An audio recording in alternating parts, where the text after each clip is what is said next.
भारतीय जनता पक्ष आणि शिंदे सरकारची नीतीच आहे की भ्रष्टाचारांना अपराध्यांना पाठीशी घालणं आणि निरपराध लोकांना भरडून टाकणं ही त्यांची नीती आहे। त्यामुळे हे गद्दारांचा आणि बेईमान लोकांचा गुन्हेगारी लोकांचा तो भाजप पक्ष झालेला आहे।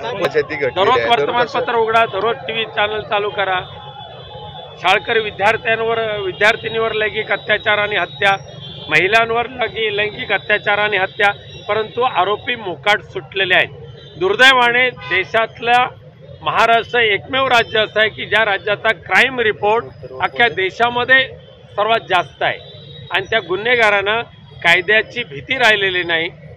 न्यायालयातून न्याय कधी मिळेल याच्याबाबत ते बेफिकीर राहिलेले आहेत आणि गुन्हेगारांना संरक्षण देणारच सरकार महाराष्ट्रामध्ये असल्यामुळे गुन्हेगारी वाढलेली आहे। हे कपोकल्पित सोडलेल्या त्या बातम्या आहेत।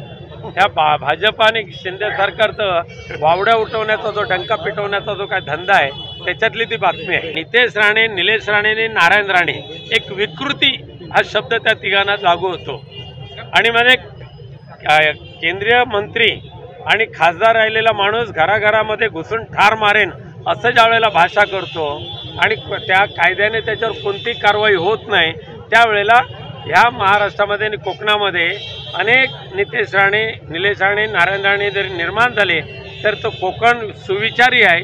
एकदा चूक झाली तर दुसऱ्या वेळेला मात्र या अशा अविचाराला गाडून नक्की टाकतील। तिघांमध्ये तिन्ही जाणकार आणि अभ्यासू आणि निष्ठावंत कार्यकर्ते आहेत आणि तिघांना आपल्या आपल्या पदाची जाण आहे, जबाबदारीची जाण आहे।